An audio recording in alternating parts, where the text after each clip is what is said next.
मेरे प्रिय 140 करोड़ परिवारजन,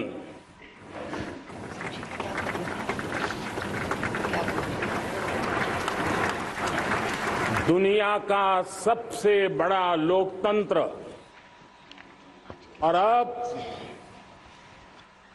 बहुत लोगों का अभिप्राय है कि जनसंख्या की दृष्टि से भी हम विश्व में नंबर 1 पर है। इतना बड़ा विशाल देश, 140 करोड़ देश के मेरे भाई बहन, मेरे परिवारजन आज आजादी का पर्व मना रहे हैं। मैं देश के कोटि कोटि जनों को, देश और दुनिया में भारत को प्यार करने वाले, भारत का सम्मान करने वाले, भारत का गौरव करने वाले कोटि कोटि जनों को आजादी के इस महान पवित्र पर्व की अनेक अनेक शुभकामनाएं देता हूं। मेरे प्यारे परिवारजन, पूज्य बापू के नेतृत्व में असहयोग का आंदोलन, सत्याग्रह की मूवमेंट और भगत सिंह, सुखदेव, राजगुरु जैसे अनगिनत वीरों का बलिदान, उस पीढ़ी में शायद ही कोई व्यक्ति होगा जिसने देश की आजादी में अपना योगदान न दिया हो। मैं आज देश की आजादी के जंग में जिन जिन ने योगदान दिया है, बलिदान दिए हैं, त्याग किया है, तपस्या की है, उन सबको आदरपूर्वक नमन करता हूं, उनका अभिनंदन करता हूं। आज 15 अगस्त महान क्रांतिकारी और अध्यात्म जीवन के ऋषितुल्य प्रणेता श्री अरबिंदो की 150वीं जयंती पूर्ण हो रही है। ये वर्ष स्वामी दयानंद सरस्वती के 150वीं जयंती का वर्ष है। ये वर्ष रानी दुर्गावती के 500वीं जन्मशती का बहुत ही पवित्र अवसर है, जो पूरा देश बड़े धामधूम से मनाने वाला है। ये वर्ष मीराबाई, भक्ति योग की सिरमौर मीराबाई के 525 वर्ष का भी ये पावन पर्व है। ये बार जो 26 जनवरी हम मनाएंगे वो हमारे गणतंत्र दिवस की 75वीं वर्षगांठ होगी। अनेक प्रकार से अनेक अवसर, अनेक संभावनाएं राष्ट्र निर्माण में जुटे रहने के लिए पल पल नई प्रेरणा, पल पल नई चेतना, पल पल सपने, पल पल संकल्प, शायद इससे बड़ा कोई अवसर नहीं हो सकता। मेरे प्यारे परिवारजन,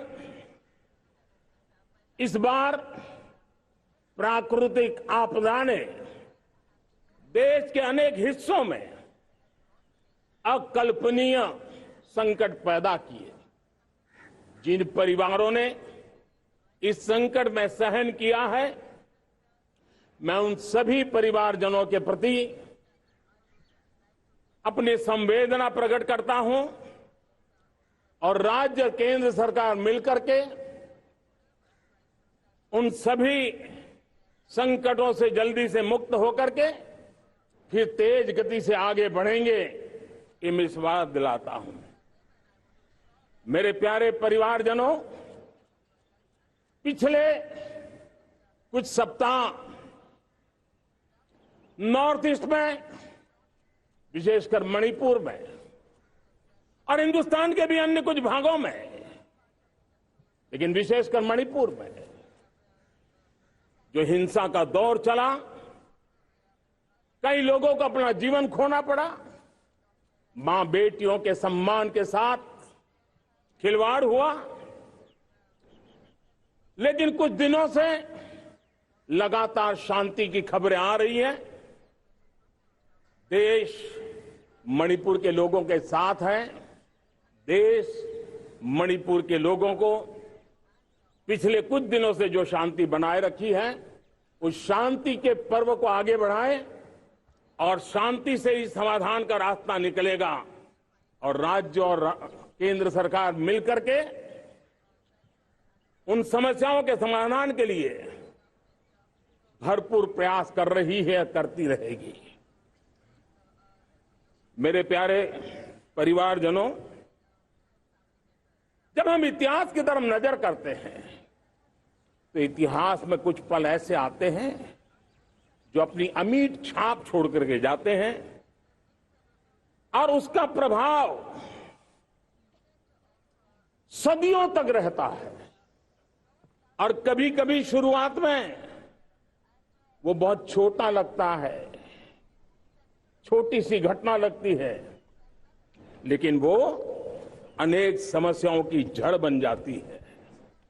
हमें याद है 1200 साल पहले इस देश पर आक्रमण हुआ। एक छोटे से राज्य के छोटे से राजा का पराजय हुआ, लेकिन तब पता तक नहीं था कि एक घटना भारत को 1000 साल की गुलामी में फंसा देगी। और हम गुलामी में जकड़ते गए, जो आया लूटता गया, जो जिसका मन चाहा हम पे आके सवार हो गया। कैसा विपरीत काल रहा होगा वो 1000 साल का। मेरे प्यारे परिवारजनों, घटना छोटी क्यों ना हो, लेकिन 1000 साल तक प्रभाव छोड़ के रही है। लेकिन मैं आज इस बात का जिक्र इसलिए करना चाहता हूं कि भारत के वीरों ने इस कालखंड में कोई भूभाग ऐसा नहीं था, कोई समय ऐसा नहीं था जब उन्होंने देश की आजादी के लौ को गलता न रखा हो, बलिदान की परंपरा न बनाई हो। मां भारती बेड़ियों से मुक्त होने के लिए उठ खड़ी हुई थी, जंजीरों को झकझोर रही थी और देश की नारी शक्ति, देश की युवा शक्ति, देश के किसान, देश के गांव के लोग, मजदूर, कोई हिंदुस्तानी ऐसा नहीं था जो आजादी के सपने को लेकर के जीता न हो।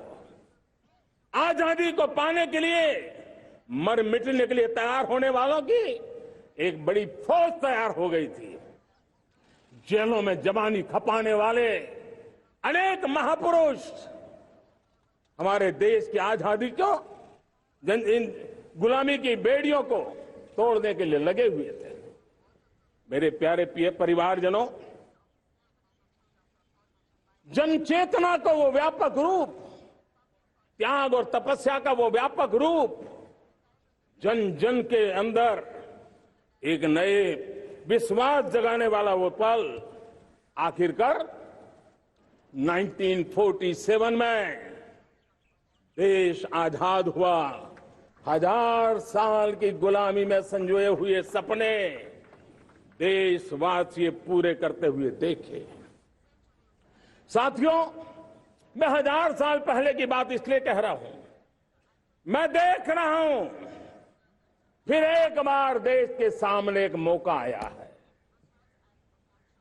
इस ऐसे कालखंड में हम जी रहे हैं, ऐसे कालखंड में हमने प्रवेश किया है और यह हमारा सौभाग्य है कि भारत के ऐसे अमृत काल में, ये अमृत काल का पहला वर्ष है, या तो हम जवानी में जी रहे हैं या हम मां भारती की गोद में जन्म ले चुके हैं। और ये कालखंड, मेरे शब्द लिख करके रखिए मेरे प्यारे परिवारजनों, इस कालखंड में जो हम करेंगे, जो कदम उठाएंगे, जितना त्याग करेंगे, तपस्या करेंगे, सर्वजन हिताय सर्वजन सुखाय, एक के बाद एक फैसले लेंगे, आने वाले 1000 साल का देश का स्वर्णिम इतिहास उससे अंकुरित होने वाला है।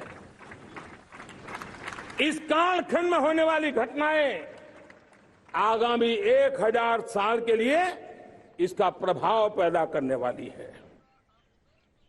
गुलामी की मानसिकता से बाहर निकला हुआ देश पंच प्राण को समर्पित होकर के एक नए आत्मविश्वास के साथ आज आगे बढ़ रहा है। नए संकल्पों को सिद्ध करने के लिए वो जी जान से जुड़ रहा है। मेरी भारत माता, जो कभी ऊर्जा का सामर्थ्य था लेकिन राख के ढेर में दबी पड़ी थी, वो भारत मां 140 करोड़ देशवासियों के पुरुषार्थ है, उनकी चेतना से, उनकी ऊर्जा से फिर एक बार जागृत हो चुकी है। मां भारती जागृत हो चुकी है। और मैं साफ देख रहा हूं दोस्तों, यही कालखंड है, पिछले 9-10 साल हमने अनुभव किया है। विश्व भर में भारत की चेतना के प्रति, भारत के सामर्थ्य प्रति एक नया आकर्षण, नया विश्वास, नई आशा पैदा हुई है। और ये प्रकाश पुंज जो भारत से उठा है, वो विश्व को उसमें अपने लिए ज्योति नजर आ रही है। विश्व को एक नया विश्वास पैदा हो रहा है। हमारा सौभाग्य है, कुछ ऐसी चीजें हमारे पास हैं जो हमारे पूर्वजों ने हमें विरासत में दी है और वर्तमान कालखंड ने गढ़ी है।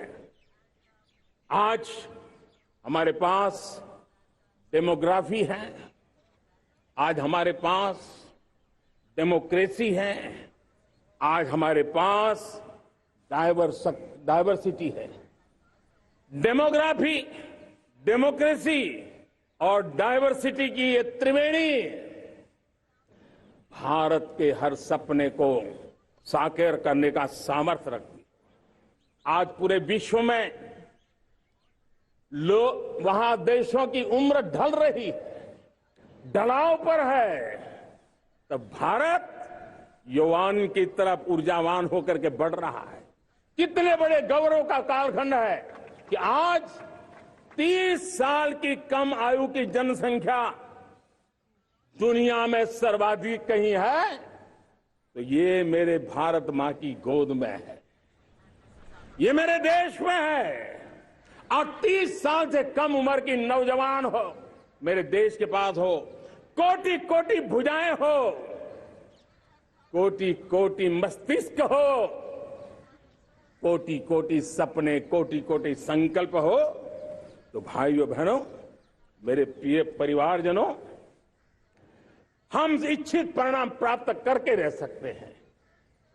मेरे प्यारे परिवारजनों, देश का भाग्य ऐसी घटनाएं बदल देती है, ये सामर्थ्य देश के भाग्य को बदल देता है।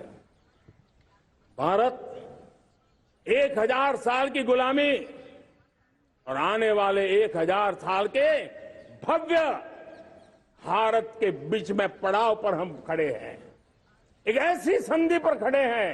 और इसलिए अब हमें न रुकना है, न दुविधा में जीना है। मेरे प्यारे परिवारजनों, हमें खोई हुई उस विरासत का गर्व करते हुए, खोई हुई समृद्धि को प्राप्त करते हुए, हमें फिर एक बार, और ये बात मान के चले, हम जो भी करेंगे, हम जो भी कदम उठाएंगे, हम जो भी फैसला लेंगे, वो अगले 1000 साल तक अपनी दिशा निर्धारित करने वाला है, भारत के भाग्य को लिखने वाला है। मैं आज मेरे देश के नौजवानों को, मेरे देश की बेटे बेटियों को ये जरूर कहना चाहूंगा, जो सौभाग्य आज मेरे युवाओं को मिला है, ऐसा सौभाग्य शायद ही किसी के नसीब होता है जो आपके नसीब हुआ है। और इसलिए हमें ये गंवाना नहीं है। युवा शक्ति पर मेरा भरोसा है, युवा शक्ति में सामर्थ्य है, और हमारी नीतियां, हमारी रीतियां भी उस युवा सामर्थ्य को और बल देने के लिए है। आज मेरे युवाओं ने दुनिया में पहले 3 स्टार्टअप इकोसिस्टम में भारत को स्थान दिला दिया है। विश्व के युवाओं को अचंभा हो रहा है भारत के इस सामर्थ्य को लेकर के, भारत की इस ताकत को देख करके।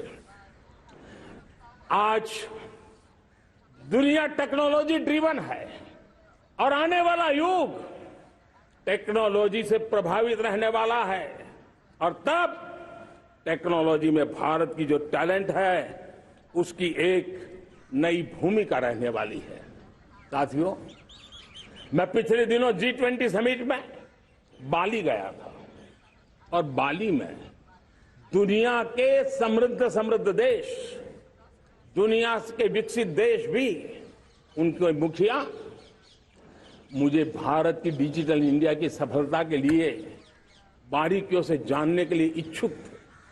हर कोई इसका सवाल पूछता था, और जब मैं उनको कहता था कि भारत ने जो कमाल किया है ना, वो दिल्ली, मुंबई, चेन्नई तक सीमित नहीं है।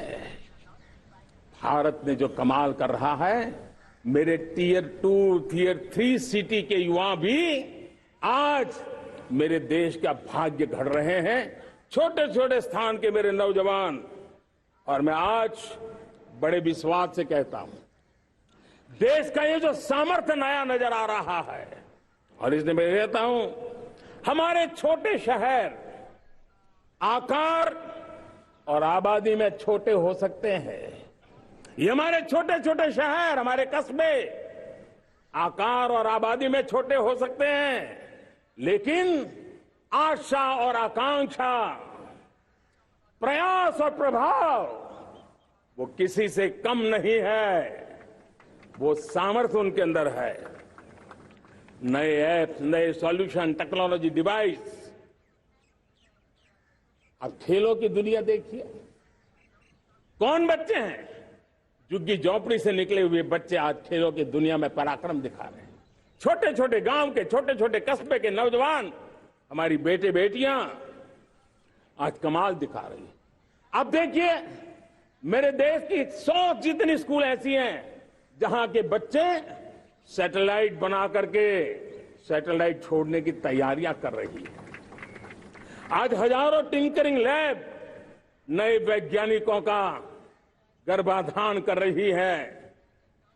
आज हजारों टिंकरिंग लैब लाखों बच्चों को साइंस और टेक्नोलॉजी की राह पर आगे बढ़ने के लिए प्रेरणा दे रही है। मैं मेरे देश के नौजवानों को कहना चाहता हूं, अवसरों की कमी नहीं है।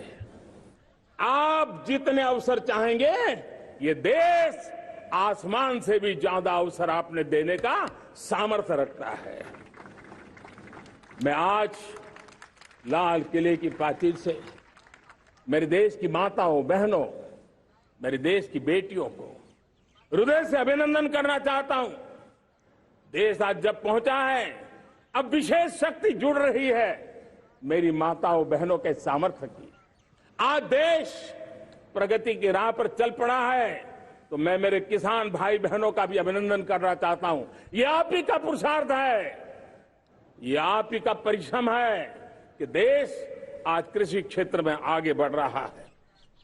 मैं मेरे मजदूरों का, मेरे श्रमिकों का, मेरे प्रिय परिवारजन, ऐसे कोटि कोटि श्रमिकों को आज मैं नमन करता हूं, उनका अभिनंदन कर रहा हूं। देश आज जो आधुनिकता की ओर बढ़ रहा है, विश्व की तुलना करने वाले सामर्थ्य के साथ नजर आ रहा है, उसके पीछे मेरे देश के मजदूरों का, मेरे देश के श्रमिकों का बहुत बड़ा योगदान है। आज समय कहता है कि लाल किले की प्राचीर से मैं उनका अभिनंदन करूं, उनका अभिवादन करूं, और ये मेरे परिवारजन 140 करोड़ देशवासी, मेरे इन श्रमिकों का, रेहड़ी पटरी वालों का, फूल सब्जी बेचने वालों का हम सम्मान करते हैं। मेरे देश को आगे बढ़ाने में, मेरे देश को प्रगति की नई ऊंचाई पर ले जाने में प्रोफेशनल्स की बहुत बड़ी भूमिका है, बढ़ती रही है। चाहे साइंटिस्ट हो, चाहे इंजीनियर्स हो, डॉक्टर्स हो, नर्सेज हो, शिक्षक हो, आचार्य हो, यूनिवर्सिटीज हो, गुरुकुल हो, हर कोई मां भारती का भविष्य उज्जवल बनाने के लिए अपनी पूरी ताकत से लगा हुआ है। मेरे प्यारे परिवारजनों, राष्ट्रीय चेतना वो एक ऐसा शब्द है जो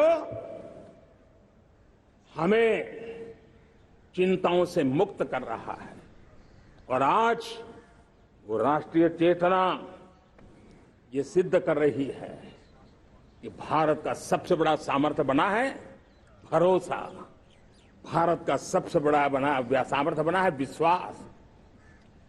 जन जन में हमारा विश्वास, जन जन का सरकार पर विश्वास, जन जन का देश के उज्जवल भविष्य पर विश्वास, और विश्व का भी भारत के प्रति विश्वास।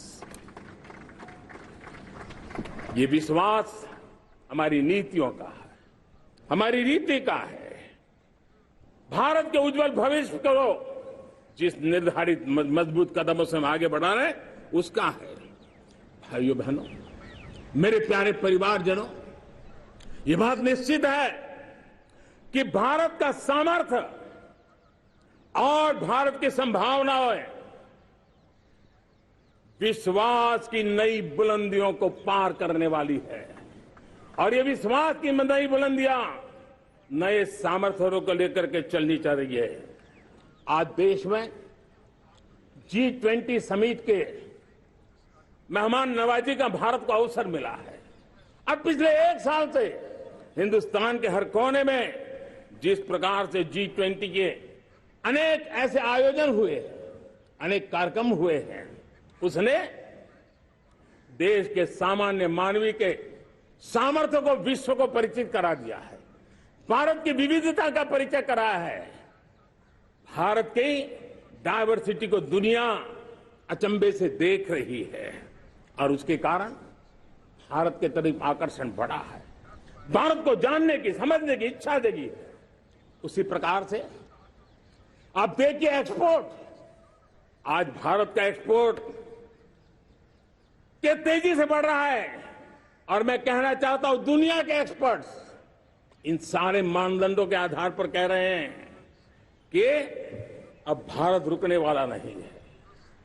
दुनिया की कोई भी रेटिंग एजेंसी होगी, वो भारत का गौरव कर रही है। कोरोना काल के बाद दुनिया एक नए सिरे से सोचने लगी, और मैं विश्वास से देख रहा हूं कि जिस प्रकार से द्वितीय महायुद्ध के बाद, द्वितीय विश्व युद्ध के बाद दुनिया ने एक नया वर्ल्ड ऑर्डर आकार लिया था, मैं साफ साफ देख रहा हूं कि कोरोना के बाद एक नया विश्व ऑर्डर, एक नया ग्लोबल ऑर्डर, एक नया जियोपॉलिटिकल इक्वेशन, ये बहुत तेजी से आगे बढ़ रहा है। जियोपॉलिटिकल इक्वेशन की सारे व्याख्याएं बदल रही है, परिभाषाएं बदल रही है, और मेरे प्यारे परिवारजनों, आप गौरव करेंगे।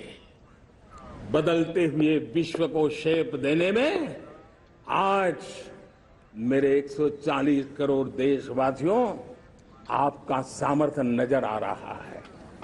आप निर्णायक मोड़ पर खड़े हैं, और कोरोना काल में भारत ने जिस प्रकार से देश को आगे बढ़ाया, दुनिया ने हमारे सामर्थ्य को देखा है।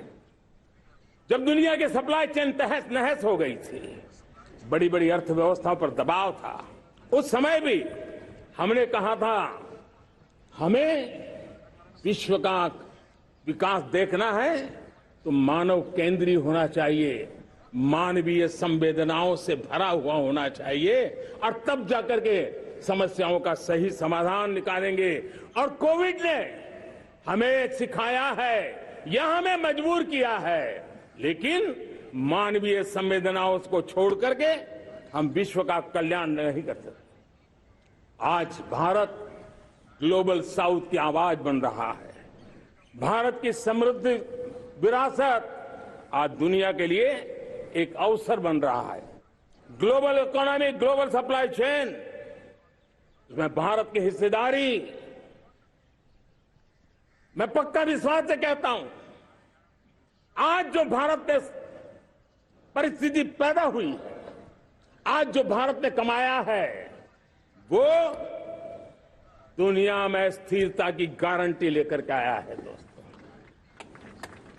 अब न हमारे मन में, न 140 करोड़ मेरे परिवारजनों के मन में और न ही दुनिया के मन में कोई इफ्स है, कोई बट्स है। विश्वास बन चुका है। मेरे प्यारे देशवासियों, अब गेंद हमारे पाले में है। हमें अवसर जाने नहीं देना चाहिए, हमें मौका छोड़ना नहीं चाहिए। भारत में मैं मेरे देशवासियों का इसलिए भी अभिनंदन करता हूं कि मेरे देशवासियों में एक नीर क्षीर विवेक का सामर्थ्य है, समस्याओं की जड़ों को समझने का सामर्थ्य है। और इसीलिए 2014 में मेरे देशवासियों ने 30 साल के अनुभव के बाद तय किया कि देश को आगे ले जाना है तो स्थिर सरकार चाहिए, मजबूत सरकार चाहिए, पूर्ण बहुमत वाली सरकार चाहिए। और देशवासियों ने एक मजबूत और स्थिर सरकार बनाई। और 3 दशकों के जो अनिश्चितता का कालखंड था, जो अस्थिरता का कालखंड था, जो राजनीतिक मजबूरियों से देश जकड़ा हुआ था, उससे मुक्ति मिली है। मेरे प्यारे परिवारजनों, देश के पास आज एक ऐसी सरकार है, वो सर्वजन हिताय सर्वजन सुखाय, देश के संतुलित विकास के लिए समय का पल पल और जनता की पाई पाई, जनता की भलाई के लिए लगा रही है। और मेरी सरकार, मेरे देशवासियों का मन एक बात से जुड़ा हुआ है। हमारे हर निर्णय, हमारे हर दिशा, उसका एक ही मानदंड है, नेशन फर्स्ट, राष्ट्र प्रथम। और राष्ट्र प्रथम यही दूरगामी परिणाम, सकारात्मक परिणाम पैदा करने वाला है। देश में बड़े स्तर पर काम हो रहा है। और लेकिन मैं कहना चाहूंगा, 2014 में आपने एक मजबूत सरकार बनाई और मैं कहता हूं 2014 में और 2019 में आपने एक सरकार फॉर्म की तो मोदी में रिफॉर्म करने की हिम्मत आई। आपने ऐसी सरकार फॉर्म की कि मोदी को रिफॉर्म की हिम्मत आई। और जब मोदी ने एक के बाद एक रिफॉर्म किए तो मेरे ब्यूरोक्रेसी के लोग, मेरे लाखों हाथ पैर जो हिंदुस्तान के कोने कोने में सरकार के हिस्से के रूप में काम कर रहे हैं, उन्होंने ब्यूरोक्रेसी ने ट्रांसफॉर्म करने के लिए, परफॉर्म करने की जिम्मेवारी बखूबी निभाई और उन्होंने परफॉर्म करके दिखाया और जनता जनार्दन जुड़ गई तो वो ट्रांसफॉर्म होता भी नजर आ रहा है। और इसलिए रिफॉर्म, परफॉर्म, ट्रांसफॉर्म, ये कालखंड अब भारत के भविष्य को गढ़ रहा है। और हमारी सोच देश की उस ताकतों को बढ़ावा देने पर है जो आने वाले 1000 साल की नींव को मजबूत करने वाले हैं। दुनिया को युवा शक्ति की जरूरत है, युवा स्किल की जरूरत है। हमने अलग स्किल मिनिस्ट्री बनाई, वो भारत की आवश्यकताओं को तो पूरी करेगी, वो दुनिया की आवश्यकताओं को पूरी करने का भी सामर्थ्य रखेगी। हमने जल शक्ति मंत्रालय बनाया। मंत्रालय की बनाने की रचना को भी अगर कोई एनालिसिस करेगा ना, तो इस सरकार के मन मस्तिष्क को बड़े अच्छे ढंग से आप समझ पाएंगे। हमने जल शक्ति मंत्रालय बनाया। ये जल शक्ति मंत्रालय हमारे देश के एक एक देशवासियों को पीने का शुद्ध पानी पहुंचे, पर्यावरण की रक्षा के लिए पानी के प्रति संवेदनशील व्यवस्थाएं विकसित हो, उस पर हम बल रहे हैं। हमारे देश में कोरोना के बाद दुनिया देख रही है होलिस्टिक हेल्थ केयर, ये समय की मांग है। हमने अलग आयुष मंत्रालय बनाया और योग और आयुष आज दुनिया में अपना परचम लहरा रहे हैं। हमने दुनिया को हमारे कमिटमेंट के कारण विश्व का हमारे प्रति ध्यान गया है। अगर हम ही हमारे इस सामर्थ्य को नकार देंगे तो फिर दुनिया कैसे स्वीकार करेगी। लेकिन जब मंत्रालय बना तो दुनिया को भी उसका मूल्य समझ में आया। मत्स्य पालन, हमारा इतना बड़ा समुद्री तट, हमारे कोटि कोटि मछुआरे भाई बहन, उनका कल्याण भी हमारे दिलों में है। और इसलिए हमने अलग से मत्स्य पालन को लेकर के, पशुपालन को लेकर के, डेयरी को लेकर के अलग मंत्रालय की रचना की, ताकि समाज के जिस वर्ग के लोग पीछे रह गए उनको हम साथ लें। देश में सरकारी अर्थव्यवस्था के हिस्से होते हैं, लेकिन समाज की अर्थव्यवस्था का एक बड़ा हिस्सा है कोऑपरेटिव मूवमेंट। उसको बल देने के लिए, उसको आधुनिकता लाने के लिए और देश के कोने कोने में लोकतंत्र की एक सबसे बड़ी इकाई को मजबूत करने के लिए हमने अलग कोऑपरेटिव मंत्रालय बनाया। और वो हमारी सहकारी संस्थाएं उसका जाल बिछा रहा है, ताकि गरीब से गरीब की वहां सुनवाई हो, उसकी आवश्यकताओं की पूर्ति हो, और वो भी राष्ट्र के विकास की योगदान में एक छोटी इकाई का हिस्सा बनकर के उसमें वो योगदान दे रखें। हमने सहकार से समृद्धि का रास्ता अपनाया है। मेरे प्यारे परिवारजनों, जब हम 2014 में आए थे तो हम वैश्विक अर्थव्यवस्था में 10वें नंबर पर थे, और आज 140 करोड़ देशवासियों का पुरुषार्थ रंग लाया है कि हम विश्व की अर्थव्यवस्था में 5वें नंबर पर पहुंच चुके हैं। और ये ऐसे ही नहीं हुआ है। जो भ्रष्टाचार का राक्षस देश को दबोचे हुए थे, लाखों करोड़ के घोटाले अर्थव्यवस्था को डामाडोल कर रहे थे, गवर्नेंस फ्रेजाइल फाइल में देश की पहचान होने लगी थी, लीकेजेस को हमने बंद किया, मजबूत अर्थव्यवस्था बनाई, हमने गरीब कल्याण के लिए ज्यादा से ज्यादा धन खर्चने का प्रयास किया। और आज मैं देशवासियों को बताना चाहता हूं कि जब देश आर्थिक रूप से समृद्ध होता है तो सिर्फ तिजोरी नहीं बढ़ती है, देश का सामर्थ्य बढ़ता है, देशवासियों का सामर्थ्य बढ़ता है।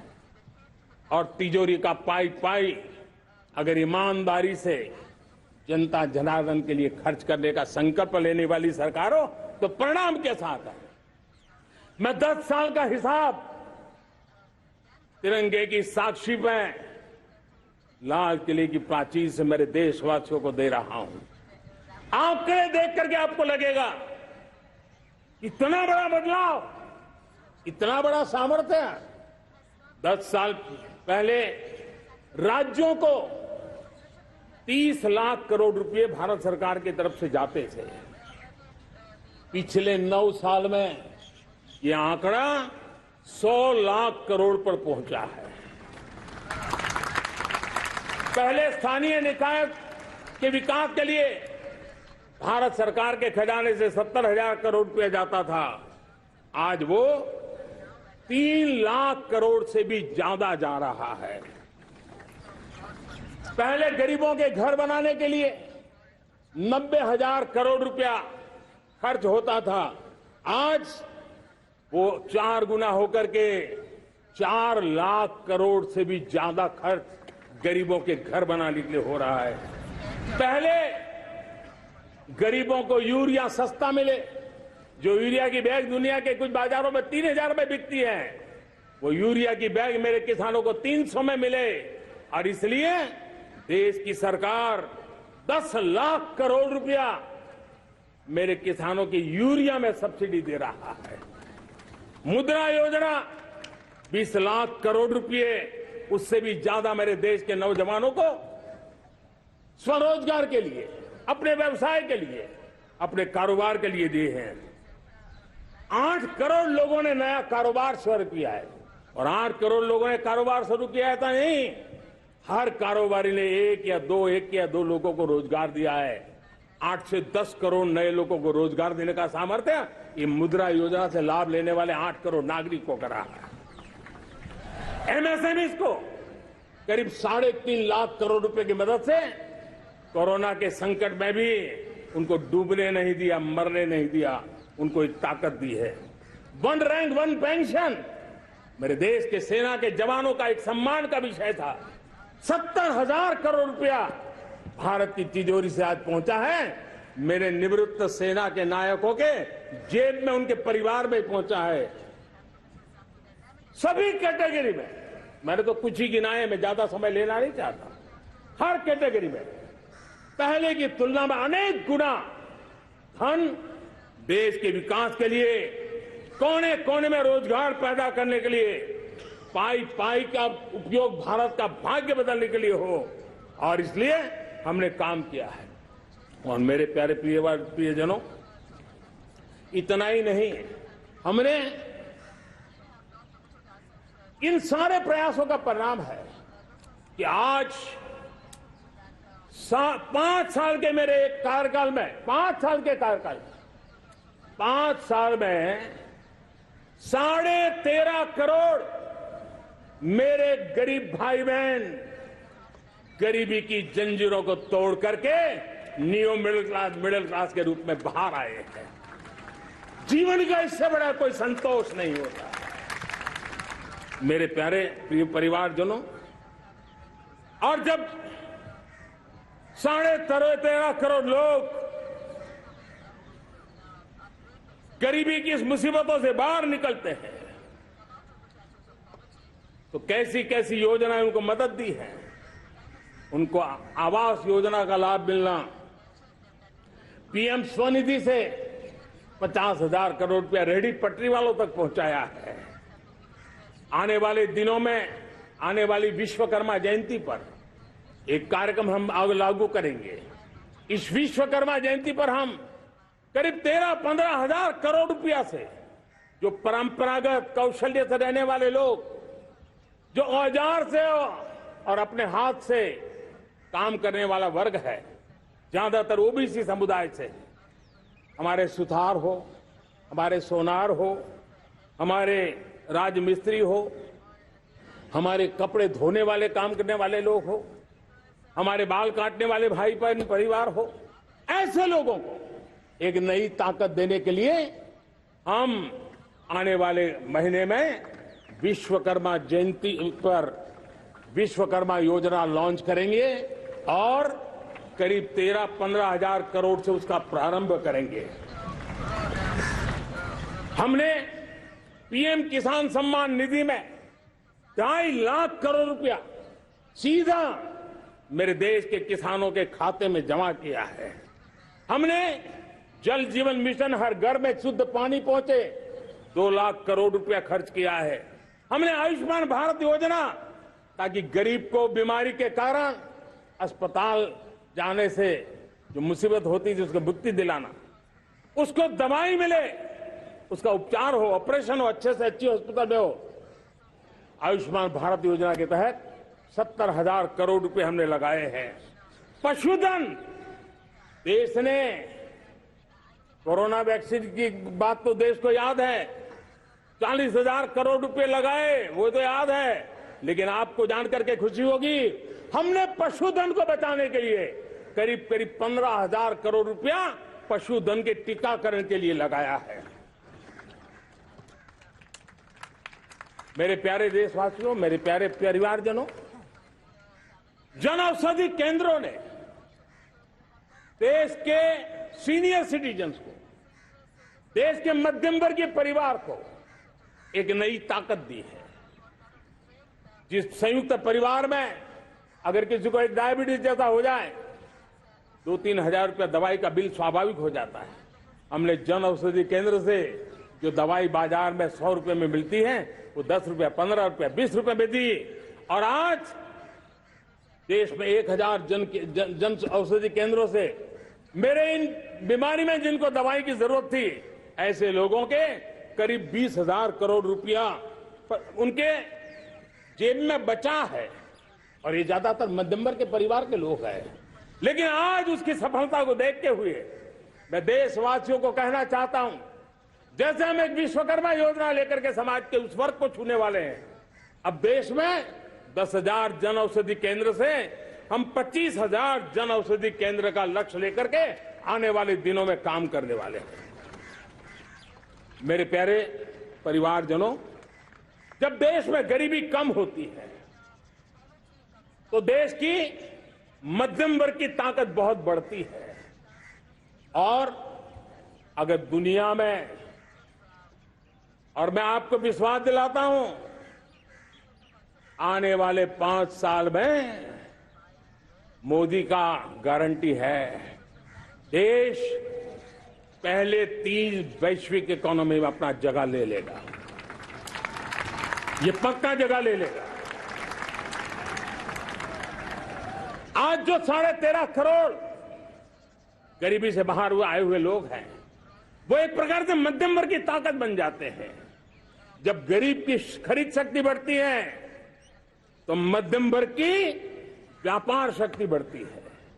जब गांव की खरीद शक्ति बढ़ती है तब कस्बे और शहर की आर्थिक व्यवस्था और तेज गति से दौड़ती है। और यही इंटरकनेक्टेड हमारा अर्थचक्र होता है। हम उसको बल देकर के आगे चलना चाहते हैं। मेरे प्यारे परिवारजनों, शहर के अंदर जो कमजोर लोग रहते हैं, बिना घर को मुसीबत रहती है, मध्यम वर्ग के परिवार अपना खुद का घर का सपना देख रहे हैं, हम उसके लिए भी आने वाले कुछ सालों के लिए एक योजना लेकर के आ रहे हैं। और जिसमें ऐसे मेरे परिवारजन जो शहरों में अपना घर, शहरों में रहते हैं लेकिन किराए के मकान पे रहते हैं, झुग्गी झोपड़ी में रहते हैं, चाल में रहते हैं, अनऑथराइज्ड कॉलोनीज में रहते हैं, ऐसे मेरे परिवारजन अगर अपना मकान बनाना चाहते हैं तो बैंक से जो लोन मिलेगा उसके ब्याज के अंदर राहत देकर के लाखों रुपयों की मदद करने का हमने निर्णय किया है। मेरे मध्यम वर्ग के परिवार को जब 2 लाख से 7 लाख इनकम टैक्स की सीमा बढ़ जाती है तो सबसे बड़ा लाभ सैलरी क्लास को होता है, मेरे मध्यम वर्ग को होता है। इंटरनेट का डेटा बहुत महंगा था 2014 के पहले, आज दुनिया का सबसे सस्ता इंटरनेट का डेटा का खर्चा हो रहा है। हर परिवार के पैसे बच रहे हैं। मेरे प्यारे परिवारजनों, विश्व कोरोना के बाद अभी तक उभर नहीं पाया है। युद्ध ने फिर एक नई मुसीबत पैदा की है। आज दुनिया महंगाई के संकट से जूझ रही है। पूरी दुनिया की अर्थव्यवस्था को महंगाई ने दबोच के रखा है। हम भी दुनिया से जिन सामान की जरूरत होती है लाते हैं, तो हमें सामान तो इंपोर्ट करते हैं। हमारा दुर्भाग्य है कि हमें महंगाई भी इंपोर्ट करनी पड़ती है, क्योंकि पूरी दुनिया को महंगाई ने जकड़ के रखा है। लेकिन मेरे प्यारे परिवारजनों, भारत ने महंगाई को नियंत्रित रखने के लिए भरसक प्रयास किए हैं। पिछले कालखंड की तुलना में हमें कुछ सफलता भी मिली है, लेकिन इतने से संतोष नहीं मान सकते। दुनिया से हमारी चीजें अच्छी है, इतने बात से हम सोच नहीं सकते। मुझे तो मेरे देशवासियों को महंगाई की बोझ कम से कम हो, इस दिशा में और भी कदम उठाने हैं और हम उस कदम को उठा के रहेंगे। मेरा प्रयास निरंतर जारी रहेगा। मेरे प्यारे परिवारजनों, आज देश अनेक क्षमताओं को लेकर के आगे बढ़ रहा है। देश आधुनिकता की तरफ आगे बढ़ने के लिए काम कर रहा है। आज देश रिन्यूएबल एनर्जी पे काम कर रहा है। आज देश ग्रीन हाइड्रोजन पे काम कर रहा है। देश की स्पेस पे क्षमता बढ़ रही है, तो देश की डीप सी मिशन में भी सफलता के साथ आगे चल रहा है। देश में रेल आधुनिक हो रही है, तो वंदे भारत बुलेट ट्रेन भी आज देश के अंदर काम कर रही है। गांव गांव पक्की सड़कें बन रही है, तो इलेक्ट्रिक बसें, मेट्रो की रचना भी आज देश में हो रहे हैं। आज गांव गांव तक इंटरनेट पहुंच रहा है, तो क्वांटम कंप्यूटर के लिए भी देश तय कर रहता है। नैनो यूरिया, नैनो डीएपी, उस पर काम हो रहा है, तो दूसरी तरफ जैविक खेती पर भी हम बल दे रहे हैं। आज किसान उत्पादक संघ एफपीओ का निर्माण हो रहा है, तो हम सेमीकंडक्टर का भी निर्माण करने के लिए चाह रहे हैं। हम दिव्यांग जनों के लिए एक सुगम भारत के निर्माण के लिए काम करते हैं, तो हम पैरालंपिक में भी हिंदुस्तान का तिरंगा झंडा गाड़ने के लिए मेरे दिव्यांग जनों को सामर्थ्यवान बना रहे हैं। हम खिलाड़ियों को स्पेशल ट्रेनिंग दे रहे हैं।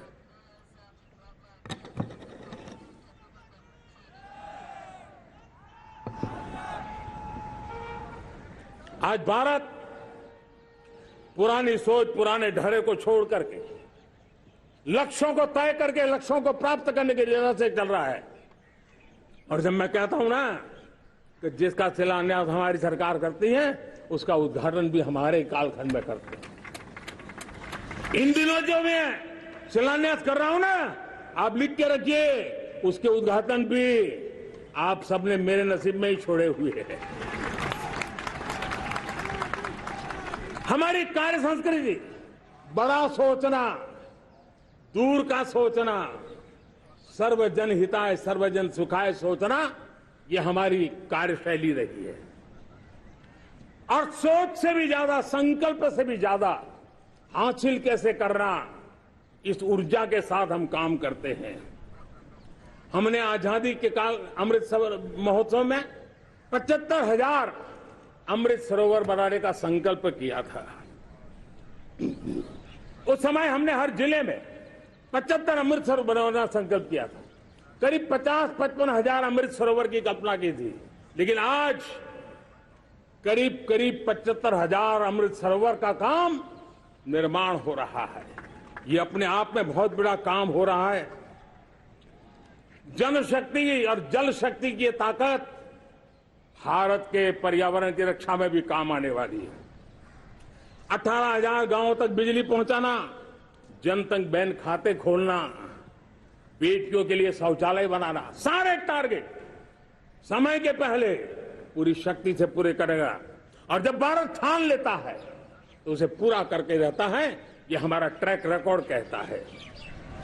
200 करोड़ वैक्सीनेशन का काम, दुनिया हमें जब पूछती है 200 करोड़ सुनती है, उनकी आंखें फट जाती है। इतना बड़ा काम ये मेरे देश के आंगनवाड़ी वर्कर, हमारी आशा वर्कर, हमारी हेल्थ वर्कर, उन्होंने करके दिखा। यह मेरे देश का सामर्थ्य है। 5G को रोल आउट किया, दुनिया में सबसे तेज गति से 5G रोल आउट करने वाला मेरा देश है। 700 से अधिक जिलों तक हम पहुंच चुके हैं और अब 6G की भी तैयारी कर रहे हैं। हमने टास्क फोर्स बना दिया है।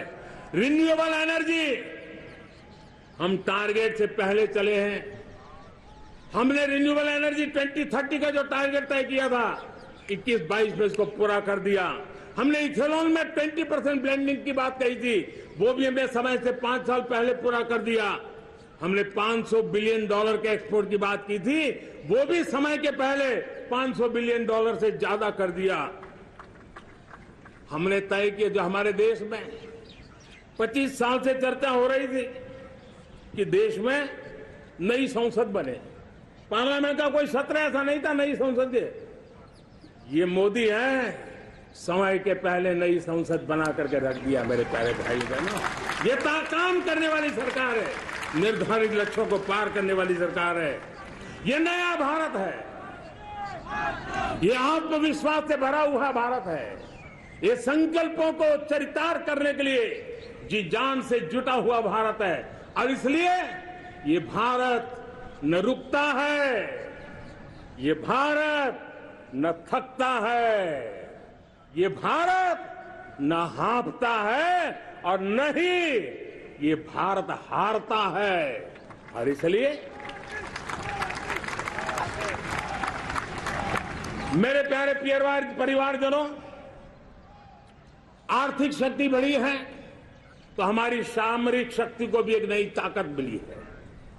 हमारी सीमाएं पहले से अधिक सुरक्षित हुई है और मेरे सीमा पर बैठे हुए मेरे जवान जो देश की सीमाओं की रक्षा कर रहे हैं और मेरे देश की आंतरिक सुरक्षा के संभालने वाले यूनिफॉर्म फोर्सेस, मैं आजादी के इस पावन पर्व पर उनको भी अनेक अनेक बधाई देते हुए मेरी बात को आगे बढ़ाता हूं। सेना का अधिकरण हो, हमारी सेना युवा बने, हमारी सेना बैटल के लिए रेडी, युद्ध योग्य बने, इसलिए निरंतर रिफॉर्म का काम आज हमारी सेना में हो रहा है।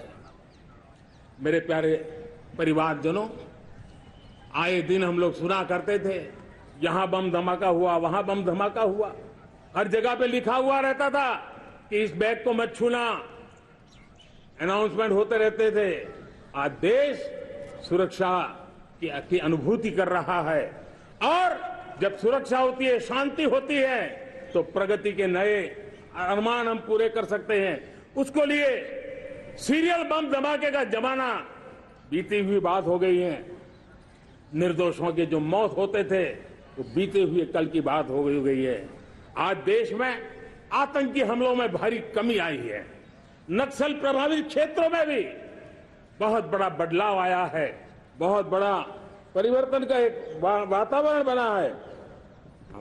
मेरे प्यारे परिवारजनों, प्रगति की हर चीज में, लेकिन जब 2047 हम एक विकसित भारत का सपना लेकर के चल रहे हैं तब, और वो सपना नहीं 140 करोड़ देशवासियों का संकल्प है और उस संकल्प को सिद्ध करने के लिए परिश्रम की पराकाष्ठा भी है। और उसकी सबसे बड़ी ताकत होती है वो राष्ट्रीय चरित्र होता है। दुनिया में जिन जिन देशों ने प्रगति की है, दुनिया में जो जो देश संकटों से वो पार करके निकले हैं, उसमें हर चीज के साथ साथ एक महत्वपूर्ण कैटलिक एजेंट रहा है, वो राष्ट्रीय चरित्र रहा है। और हमें राष्ट्रीय चरित्र के लिए और बल देते हुए हमें आगे बढ़ना होगा।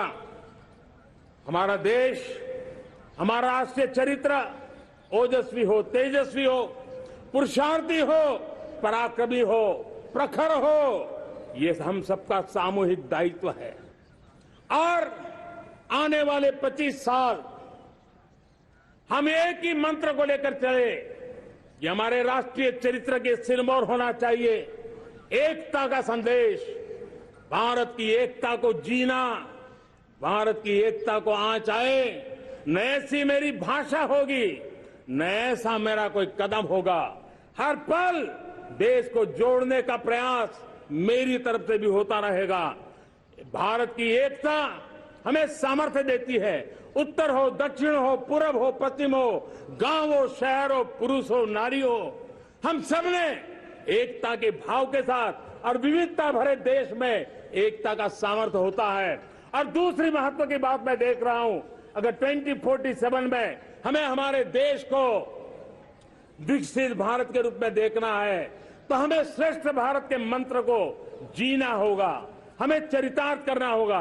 अब हमारे प्रोडक्शन में, मैंने 2014 में कहा था जीरो डिफेक्ट, जीरो इफेक्ट। दुनिया के किसी भी टेबल पर मेक इन इंडिया चीज हो तो दुनिया को विश्वास होना चाहिए, इससे बेहतर दुनिया में कुछ नहीं हो सकता है। ये अल्टीमेट होगा। हमारी हर चीज, हमारी सर्विसेज होगी तो श्रेष्ठ होगी, हमारे शब्द की ताकत होगी तो श्रेष्ठ होगी, हमारी संस्थाएं होगी तो श्रेष्ठ होगी, हमारी निर्णय प्रक्रियाएं होगी तो श्रेष्ठ होगी। ये श्रेष्ठता का भाव लेकर के हमें चलना होगा। तीसरी बात है, देश में आगे बढ़ाने के लिए एक अतिरिक्त शक्ति का सामर्थ्य भारत को आगे ले जाने वाला है, और वो है विमेन लेड डेवलपमेंट। आज भारत गर्व से कह सकता है कि दुनिया में नागरिक उड्डयन में अगर किसी एक देश में सबसे ज्यादा विमेन पायलट है तो मेरे देश में है। आज चंद्रयान की गति हो, मून मिशन की बात हो, मेरी विमेन साइंटिस्ट उसका नेतृत्व कर रहे हैं। आज विमेन सेल्फ हेल्प ग्रुप हो, मेरी 2 करोड़ लखपति दीदी का लक्ष्य लेकर के आज विमेन सेल्फ हेल्प ग्रुप पे हम काम कर रहे हैं। हम हमारी नारी शक्ति के सामर्थ्य को बढ़ावा देते हुए विमेन लेड डेवलपमेंट के, और जब G20 में मैंने विमेन लेड डेवलपमेंट के विषय को आगे बढ़ाया है तो पूरा G20 समूह इसके महत्व को स्वीकार कर रहा है, और उसके महत्व को स्वीकार कर करके वो उसको बहुत बल दे रहे हैं। उसी प्रकार से भारत विविधताओं से भरा देश है। असंतुलित विकास के हम शिकार रहे हैं। मेरा पराया का के कारण हमारे देश के कुछ हिस्से उसके शिकार रहे हैं। अब हमें रीजनल एस्पिरेशंस को, संतुलित विकास को बल देना है, और रीजनल एस्पिरेशंस को लेकर के उस भावना को हमें सम्मान देते हुए, जैसे हमारी भारत मां का कोई, हमारा शरीर का कोई अंग अगर अविकसित रहे तो हमारा शरीर विकसित नहीं माना जाएगा। हमारा शरीर का कोई अंग दुर्बल रहे तो हमारा शरीर स्वस्थ नहीं माना जाएगा। वैसे ही मेरी भारत माता, उसका कोई एक भूभाग भी, समाज का कोई तबका भी अगर दुर्बल रहे तो मेरी भारत माता समर्थ है, स्वस्थ है, ऐसा बैठ कर हम नहीं बैठ सकते। और इसलिए रीजनल एस्पिरेशंस को हमने एड्रेस करने की आवश्यकता है, और इसलिए हम समाज का सर्वांगीण विकास हो, सर्वस्पर्शी विकास हो, भूभाग के हर क्षेत्र को उसकी अपनी ताकत को खिलने का अवसर मिले, उस दिशा में आगे बढ़ना चाहते हैं। मेरे प्यारे परिवारजनों, भारत एक मदर ऑफ डेमोक्रेसी है। भारत मॉडल ऑफ डायवर्सिटी भी है। भाषाएं अनेक हैं, बोलियां अनेक हैं, परिधान अनेक है, विविधताएं बहुत है। हमने उन सारे को आधार पर आगे बढ़ना है। मेरे प्यारे परिवारजनों, देश के जब मैं एकता की बात करता हूं तब अगर घटना मणिपुर में होती है तो पीड़ा महाराष्ट्र में होती है, अगर बाढ़ आसाम में आती है तो बेचैन केरला हो जाता है। हिंदुस्तान के किसी भी हिस्से में कुछ भी हो, हम एक अंगांगी भाव की अनुभूति करते हैं। मेरे देश की बेटियों पर जुल्म न हो, यह हमारा सामाजिक भी दायित्व है, यह हमारा पारिवारिक दायित्व भी है, और ये देश के नाते हम सबका दायित्व है। आज जब अफगानिस्तान से गुरु ग्रंथ साहब का स्वरूप को लाते हैं तो पूरा देश गौरव की अनुभूति करता है। जब आज दुनिया के किसी देश में कोविड के काल में मेरा कोई सिख भाई लंगर लगाता है, भूखों को खिलाता है और दुनिया में वाहवाही होती है, तो हिंदुस्तान का सीना चौड़ा हो जाता है।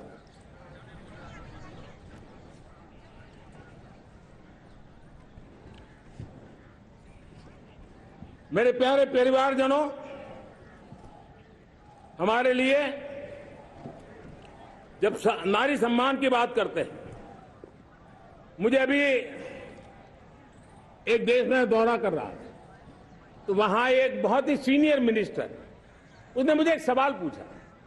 उसने कहा, आपके यहां बेटियां साइंस और इंजीनियरिंग के विषयों की पढ़ाई करती हैं क्या? उसमें क्या था, मैंने उनको कहा, आज मेरे देश में लड़कों से ज्यादा बेटियां आज स्टेम यानी साइंस, टेक्नोलॉजी, इंजीनियरिंग और मैथ्स, अधिकतम भाग मेरी बेटियां ले रही है। तो उनके लिए अचरज था। ये सामर्थ्य आज हमारे देश का देख रहा है। मेरे प्यारे परिवारजनों, आज 10 करोड़ महिलाएं विमेन सेल्फ हेल्प में जुड़ी हुई है। और वीमेन सेल्फ हेल्प ग्रुप के साथ आप गांव में जाएंगे तो आपको बैंक वाली दीदी मिलेगी, आपको आंगनवाड़ी वाली दीदी मिलेगी, आपको दवाई देने वाली दीदी मिलेगी। और अब मेरा सपना है 2 करोड़ लखपति दीदी बनाने का, गांव में 2 करोड़ लखपति दीदी। और इसके लिए एक नया अभिगम भेजा, साइंस और टेक्नोलॉजी। हमारे गांव की महिलाओं का भी सामर्थ्य देखता हूं मैं, और इसलिए हम एक नई योजना सोच रहे हैं कि हमारे एग्रीकल्चर सेक्टर में टेक्नोलॉजी आए, एग्री टेक को बल मिले। इसलिए विमेन सेल्फ हेल्प ग्रुप की बहनों को हम ट्रेनिंग देंगे, ड्रोन चलाने की, ड्रोन रिपेयरिंग की हम ट्रेनिंग देंगे, और हजारों ऐसे विमेन सेल्फ हेल्प ग्रुप को भारत सरकार ड्रोन देगी, ट्रेनिंग देगी, और हमारे एग्रीकल्चर के काम में ड्रोन की सेवाएं उपलब्ध हो। इसके लिए हम शुरुआत करेंगे। प्रारंभ हम 15,000 विमेन सेल्फ हेल्प ग्रुप के द्वारा ये ड्रोन की उड़ान का हम आरंभ कर रहे हैं। मुझे विश्वास है कि इसके कारण हमारे परिवारजनों का, मेरे प्यारे परिवारजनों, आज देश आधुनिकता की तरफ बढ़ रहा है। हाईवे हो, रेलवे हो, एयरवे हो, हाईवेज हो, इंफॉर्मेशन वेज, वाटरवेज हो, कोई क्षेत्र ऐसा नहीं है जिस क्षेत्र को आगे बढ़ाने की दिशा में आज देश काम न करता हो। पिछले 9 वर्ष में तटीय क्षेत्रों में हमने, आदिवासी क्षेत्र में, हमारे पहाड़ी क्षेत्र में विकास को बहुत बढ़ दिया है। हमने पर्वतमाला, भारतमाला ऐसी योजनाओं के द्वारा समाज के उस वर्ग को हमने बल दिया है। हमने गैस की पाइपलाइन से हमारे पूर्वी भारत को जोड़ने का काम किया है। हमने अस्पतालों की संख्या बढ़ाई है, हमने डॉक्टर की सीटें बढ़ाई है ताकि हमारे बच्चे डॉक्टर बनने का सपना पूरा कर सके। हमने मातृभाषा में पढ़ाने पर बल दिया है, अब मातृभाषा में वो पढ़ाई कर सके उस दिशा में। और मैं भारत के सुप्रीम कोर्ट का भी धन्यवाद करता हूं कि भारत की सुप्रीम कोर्ट ने कहा है कि आप जो जजमेंट देंगे उसका जो ऑपरेटिव पार्ट होगा वो जो अदालत में आया है उसकी भाषा में उसको उपलब्ध होगा। मातृभाषा का महात्म्य आज बढ़ रहा है। मेरे प्यारे भाई परिवारजनों, आज तक हमारे देश के जो बॉर्डर विलेज हैं, हमने वाइब्रेंट बॉर्डर विलेज का एक कार्यक्रम शुरू किया है। और वाइब्रेंट बॉर्डर विलेज, अब तक इसके लिए कहा जाता था देश के आखिरी गांव, हमने उस पूरी सोच को बदला है। वो देश का आखिरी गांव नहीं है, सीमा पर जो नजर आ रहा है वो मेरे देश का पहला गांव है। अगर सूरज उगता है पूरब में तो उस तरफ के गांव में पहली सूरज की किरण आती है, अगर सूरज ढलता है तो इस तरफ के गांव में आखिरी किरण उसका लाभ मिलता है। ये मेरे पहले गांव है और मुझे खुशी है कि आज मेरे इस कार्यक्रम के विशेष मेहमान, ये जो पहले गांव है, सीमावर्ती गांव है, उसके 600 प्रधान आज इस लाल किले की प्राचीर के इस महत्वपूर्ण कार्यक्रम का हिस्सा बनने के लिए आए। पहली बार वो इतनी दूर तक आए हैं, नए संकल्प और सामर्थ्य के साथ जुड़ने के लिए आया है। मेरे प्यारे परिवारजनों, हमने संतुलित विकास के लिए एस्पिरेशनल डिस्ट्रिक्ट, एस्पिरेशनल ब्लॉक की कल्पना की और आज उसके सुखद परिणाम मिल रहे हैं। आज राज्य के जो नॉर्मल पैरामीटर्स हैं, जो एस्पिरेशनल डिस्ट्रिक्ट कभी बहुत पीछे थे, वो आज राज्य में भी अच्छा करने लग गए हैं। और मुझे विश्वास है कि आने वाले दिनों में ये हमारे आकांक्षी जिले, हमारे आकांक्षी बॉल अवश्य आगे बढ़ेंगे। जैसे मैंने कहा था, भारत का चरित्र की चर्चा कर रहा था, तो मैंने पहला कहा था भारत की एकता, दूसरा कहा था भारत श्रेष्ठता की तरफ बल दें, तीसरा कहा था विमेन लेड डेवलपमेंट की मैंने बात कही थी, और मैं आज एक बात और कहना चाहता हूं कि हम जैसे रीजनल एस्पिरेशन, मैंने चौथी बात कही थी, पांचवी महत्व की बात, और भारत ने अब उस दिशा में ध्यान, और वो है हमारा राष्ट्रीय चरित्र विश्व मंगल के लिए सोचने वाला होना चाहिए। हमें देश को इतना मजबूत बनाना है जो विश्व मंगल के लिए भी अपनी भूमिका अदा करे। और आज कोरोना के बाद मैं देख रहा हूं जिस प्रकार से संकट की घड़ी में देश ने दुनिया की मदद की, उसका परिणाम है कि आज दुनिया में हमारा देश एक विश्व मित्र के रूप में, विश्व का अटूट साथी के रूप में आज मेरे देश की पहचान बनी है। हमें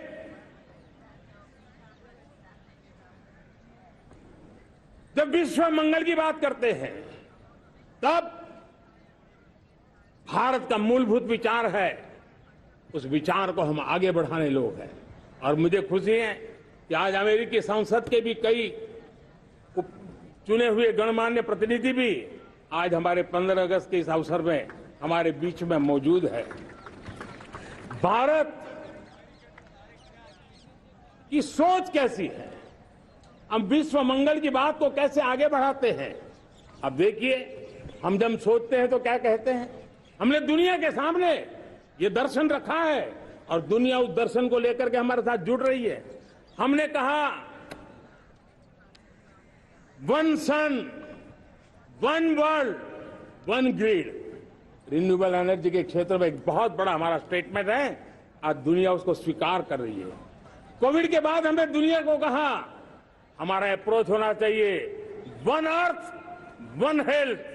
समस्याओं का समाधान तभी होगा जब मानव को, पशु को, पौधे को बीमारी के संबंध में समान रूप से एड्रेस किया जाएगा, तब जाकर के हम करेंगे। हमें G20 समिट के लिए दुनिया के सामने कहा है one world, one family, one future. इस सोच को लेकर के चल रहे हैं। हमने क्लाइमेट को लेकर के दुनिया जो संकट से जूझ रही है, हमने रास्ता दिखाया है, लाइफ मिशन लॉन्च किया है, लाइफस्टाइल फॉर एनवायरमेंट। हमने दुनिया के सामने इंटरनेशनल सोलर अलायंस बनाया और आज दुनिया के कई देश इंटरनेशनल सोलर अलायंस का हिस्सा बन रहे हैं। हमने बायोडायवर्सिटी का महत्व देखते हुए बिग कैट अलायंस की व्यवस्था को हमने आगे बढ़ाया है। हमने प्राकृतिक आपदा के कारण, ग्लोबल वार्मिंग के कारण इंफ्रास्ट्रक्चर का जो नुकसान होता है, उसके लिए दूरगामी व्यवस्थाओं की जरूरत है और इसलिए coalition for disaster resilient infrastructure, CDRI, एक समाधान के रूप में दुनिया को दिया है। विश्व आज समुद्रों को संघर्ष का केंद्र बना रहा है, तब हमने दुनिया को सागर का प्लेटफॉर्म दिया है जो वैश्विक समुद्री शांति की गारंटी बन सकता है। हमने पारंपरिक चिकित्सा पद्धतियों को बल देते हुए WHO का ग्लोबल लेवल का सेंटर हिंदुस्तान में बनाने की दिशा में काम किया है। हमने योग और आयुष के द्वारा विश्व कल्याण और विश्व के स्वस्थता की दिशा में काम किया है और आज भारत विश्व मंगल की मजबूत नींव डाल रहा है। इस मजबूत नींव को आगे बढ़ाना हम सबका काम है, हम सबकी जिम्मेवारी है। मेरे प्यारे परिवारजनों, सपने अनेक है, संकल्प साफ है, नीतियां स्पष्ट है, नियत के सामने कोई सवाल या निशान नहीं है, लेकिन कुछ सच्चाइयों को हमें स्वीकार करना पड़ेगा और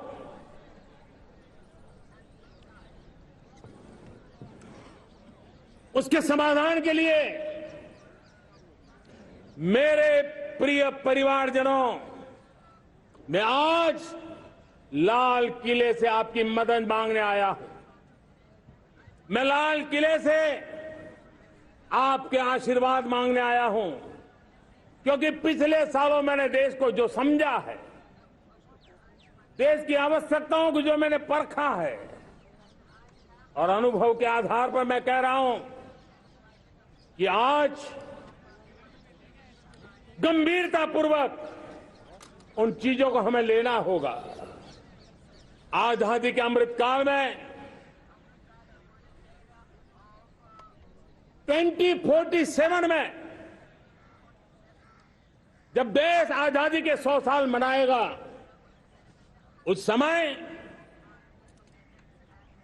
दुनिया में भारत का तिरंगा झंडा विकसित भारत का तिरंगा झंडा होना चाहिए।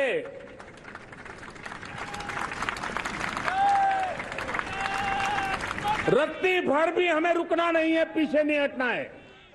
और इसके लिए शुचिता,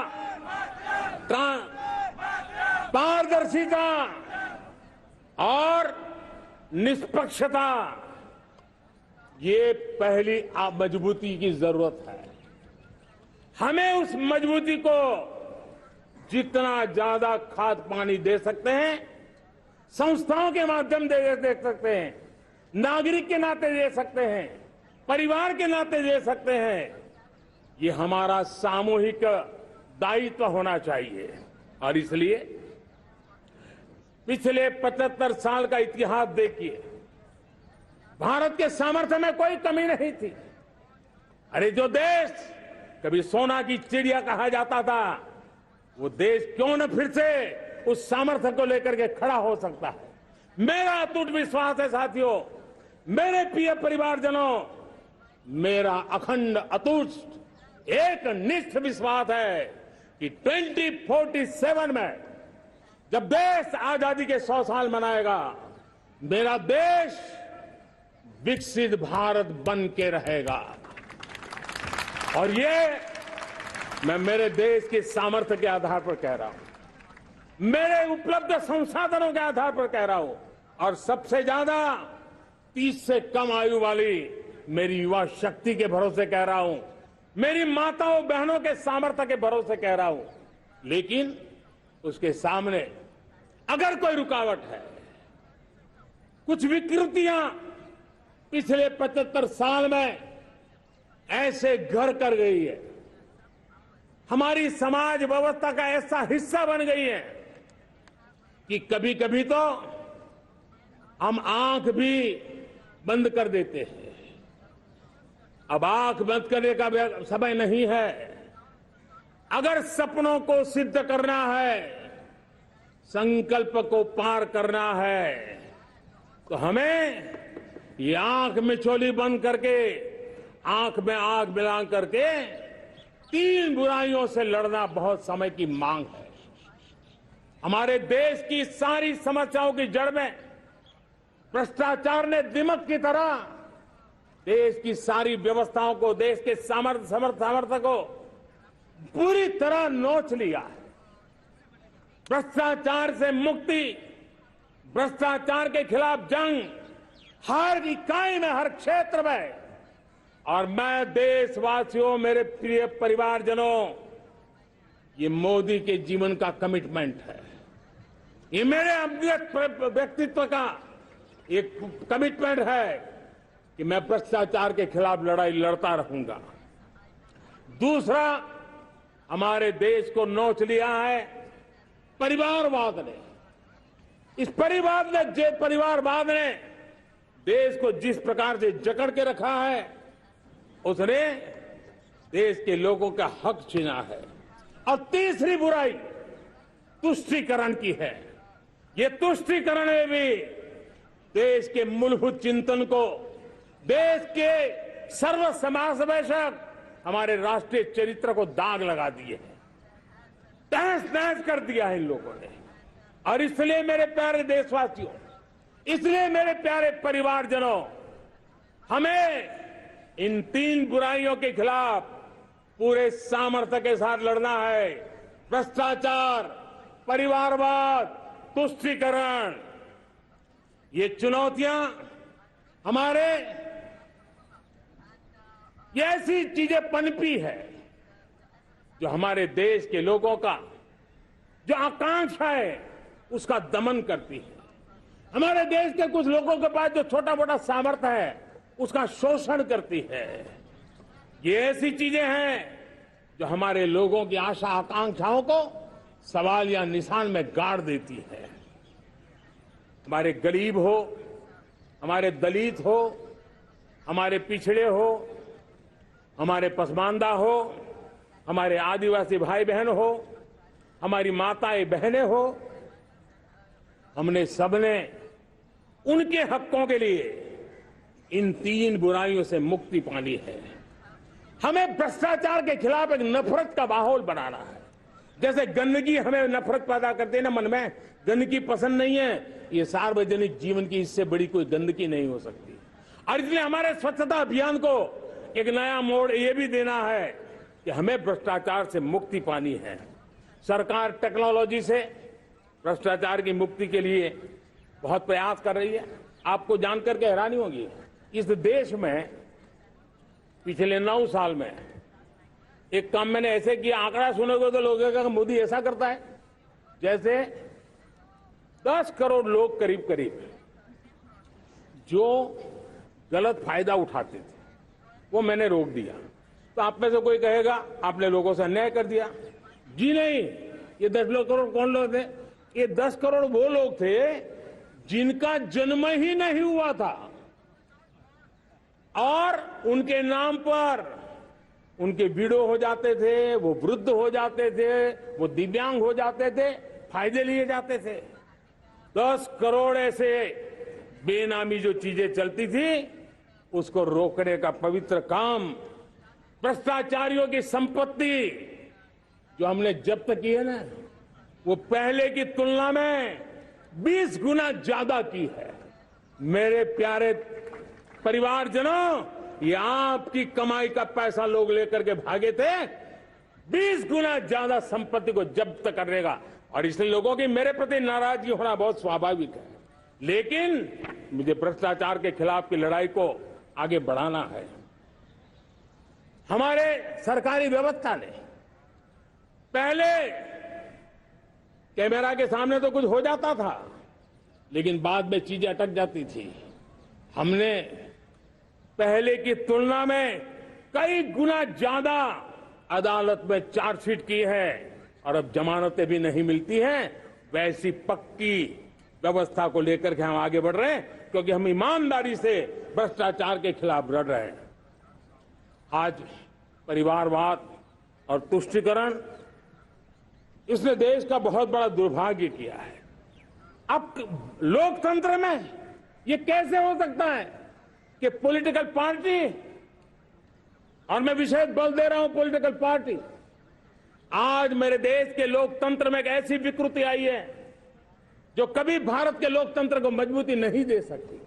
और वो क्या है बीमारी? परिवारवादी पार्टियां। और उनका तो मंत्र क्या है? Party of the family, by the family and for the family. इनका तो जीवन मंत्र यही है कि उनकी पॉलिटिकल पार्टी, उनका राजनीतिक दल परिवार का, परिवार के द्वारा और परिवार के लिए, परिवारवाद और भाई भतीजावाद प्रतिभाओं के दुश्मन होते हैं, योग्यता को नकारते हैं, सामर्थ्य को स्वीकार नहीं करते हैं। और इसलिए परिवारवाद इस देश के लोकतंत्र की मजबूती के लिए उसकी मुक्ति जरूरी है। सर्वजन हिताय सर्वजन सुखाय, हर किसी को हक मिले इसलिए, और सामाजिक न्याय के लिए भी ये बहुत। उसी प्रकार से तुष्टीकरण ने सामाजिक न्याय का सबसे बड़ा नुकसान किया। अगर सामाजिक न्याय को तबाह किसने किया है तो ये तुष्टीकरण की सोच, तुष्टीकरण की राजनीति, तुष्टीकरण का सरकारी योजनाओं का तरीका, इसने सामाजिक न्याय को मौत के घाट उतार दिया है। और इसलिए हमें तुष्टीकरण, भ्रष्टाचार, ये विकास का सबसे बड़ा दुश्मन है। अगर देश विकास चाहता है, देश 2047 विकसित भारत का सपना का साकार करना चाहता है, तो हमारे लिए आवश्यक है कि हम किसी भी हालत में देश में भ्रष्टाचार को सहन नहीं करेंगे। इस मूड को लेकर के चलना चाहिए। मेरे प्यारे परिवारजनों, हम सबका एक बहुत बड़ा महत्वपूर्ण दायित्व है। आपने जिस प्रकार से जिंदगी जी है, हमारे आने वाली पीढ़ी को ऐसी जिंदगी जीने के लिए मजबूर करना, यह हमारा गुनाह है। यह हमारा दायित्व है कि हमारे आने वाली पीढ़ी को हम ऐसा समृद्ध देश दें, ऐसा संतुलित देश दें, ऐसा सामाजिक न्याय की धरोहर वाला देश दें, ताकि छोटी छोटी चीजों को पाने के लिए उन्हें कभी भी संघर्ष न करना पड़े। हम सभी का कर्तव्य, हर नागरिक का कर्तव्य है, और ये अमृत काल कर्तव्य काल है। हम कर्तव्य से पीछे नहीं उठ सकते। हमें वो भारत बनाना है जो पूज्य बापू के सपनों का था। हमें वो भारत बनाना है जो हमारे स्वतंत्र सेनानियों का सपना था। हमें वो भारत बनाना है जो हमारे वीर शहीदों का था, हमारी वीरांगनाओं का था, जिन्होंने मातृभूमि के लिए अपना जीवन दे दिया था। मेरे प्यारे परिवारजनों, मैं जब 2014 में आपके पास आया था, तब 2014 में मैं परिवर्तन का वादा लेकर के आया था। 2014 में मैंने आपको वादा किया था, मैं परिवर्तन लाऊंगा, और 140 करोड़ मेरे परिवारजन, आपने मुझ पे भरोसा किया और मैंने विश्वास पूरा करने की कोशिश की। रिफॉर्म, परफॉर्म, ट्रांसफॉर्म, वो 5 साल जो वादा था वो विश्वास में बदल गया, क्योंकि मैंने परिवर्तन का वादा किया था। रिफॉर्म, परफॉर्म, ट्रांसफॉर्म के द्वारा मैंने इस वादे को विश्वास में बदल दिया। कठोर परिश्रम किया है, देश के लिए किया है, शान से किया है,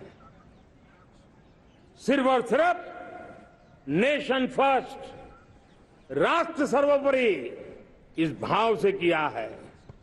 2019 में परफॉर्मेंस के आधार पर आप सबने मुझे फिर से आशीर्वाद दिया। परिवर्तन का वादा मुझे यहां ले आया, परफॉर्मेंस मुझे दोबारा ले आया, और आने वाले 5 साल अभूतपूर्व विकास के हैं। 2047 के सपने को साकार करने का सबसे बड़ा स्वर्णिम पल आने वाले 5 साल है। और अगली बार 15 अगस्त को इसी लाल किले से मैं आपको देश की उपलब्धियां, आपके सामर्थ्य, आपके संकल्प, उसमें हुई प्रगति, उसकी जो सफलता है, उसके गौरवगान, उससे भी अधिक आत्मविश्वास के सामने, आपके सामने मैं प्रस्तुत करूंगा। मेरे प्यारे प्रियजनों, मेरे परिवारजनों, मैं आप में से आता हूं, मैं आपके बीच से निकला हूं, मैं आपके लिए जीता हूं। अगर मुझे सपना भी आता है तो आपके लिए आता है। अगर मैं पसीना भी बहाता हूं तो आपके लिए बहाता हूं, क्योंकि इसलिए नहीं कि आपने मुझे दायित्व दिया है, मैं इसलिए कर रहा हूं कि आप मेरे परिवारजन हैं, और आपके परिवार के सदस्य के नाते मैं आपके किसी दुख को देख नहीं सकता हूं, मैं आपके सपनों को चूर चूर होते नहीं देख सकता हूं, मैं आपके संकल्प को सिद्धि तक ले जाने के लिए आपका एक साथी बन करके, आपका एक सेवक बन करके, आपके साथ जुड़े रहने का, आपके साथ जीने का, आपके लिए जूझने का मैं संकल्प लेकर के चला हुआ इंसान हूं। और मुझे विश्वास है, हमारे पूर्वजों ने आजादी के लिए जो जंग लड़ा था, जो सपने देखे थे, वो सपने हमारे साथ है। आजादी के जंग में जिन्होंने बलिदान दिया था, उनके आशीर्वाद हमारे साथ है और 140 करोड़ देशवासियों को एक ऐसा अवसर आया है। ये अवसर हमारे लिए एक बहुत बड़ा संबल लेकर के आया है और इसलिए मेरे प्यारे प्रियजनों, आज जब मैं अमृतकाल में आपके साथ बात कर रहा हूं, ये अमृतकाल का पहला वर्ष है। ये अमृतकाल के पहले वर्ष पर जब मैं आपसे बात कर रहा हूं तो मैं आपको पूरे विश्वास से कहना चाहता हूं, चलता चलाता काल चक्र, चलता चलाता काल चक्र, अमृत काल का भाल चक्र, चलता चलाता काल चक्र, अमृत काल का भाल चक्र, सबके सपने, सबके सपने, अपने सपने, सबके सपने, अपने सपने, पनपे सपने सारे, सबके सपने, अपने सपने, पनपे सपने सारे, धीर चले, वीर चले, धीर चले, वीर चले, चले युवा हमारे, धीर चले, वीर चले, चले युवा हमारे, नीति सही, नीति सही, रीति नहीं, नीति सही, रीति नहीं, गति सही, गति सही, राह नहीं, गति सही, राह नहीं। चुनो, चुनो चुनौती, चुनो चुनौती सीना तान, चुनो चुनौती सीना तान, जग में बढ़ाओ देश का नाम, चुनो चुनौती सीना तान, जग में बढ़ाओ देश का नाम। मेरे प्यारे परिवारजनों, हिंदुस्तान के कोने कोने में बैठे हुए मेरे परिवारजन, दुनिया के कोने कोने में जाकर के बसे हुए मेरे परिवारजन, आप सबको आजादी के पावन पर्व की फिर एक बार मैं बहुत बहुत शुभकामनाएं देता हूं। ये अमृतकाल हम सबके लिए कर्तव्य काल है। ये अमृतकाल हम सबको मां भारती के लिए कुछ कर गुजारने का काल है। आजादी का जब जंग चल रहा था 1947 के पहले जो पीढ़ी ने जन्म लिया था उन्हें देश के लिए मरने का मौका मिला था। वो देश के लिए मरने के लिए मौका नहीं छोड़ते थे, लेकिन हमारे नसीब में देश के लिए मरने का मौका नहीं है। लेकिन हमारे लिए देश के लिए जीने का ये इससे बड़ा कोई अवसर नहीं होता। हमें पल पल देश के लिए जीना है। इसी संकल्प के साथ इस अमृतकाल में 140 करोड़ देशवासियों के सपने संकल्प भी बनाने हैं। 140 करोड़ देशवासियों के संकल्प को सिद्धि में भी परिवर्तित करना है और 2047 का जब तिरंगा झंडा फहरेगा तो विश्व एक विकसित भारत का गुणगान करता होगा। इसी विश्वास के साथ, इसी संकल्प के साथ मैं आप सबको अनेक अनेक शुभकामनाएं देता हूं, बहुत बहुत बधाई देता हूं। जय हिंद, जय हिंद, जय हिंद। भारत माता की, भारत माता की, भारत माता की।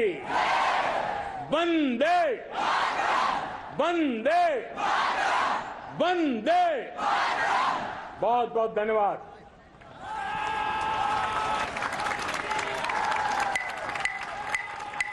जगड़ मंडल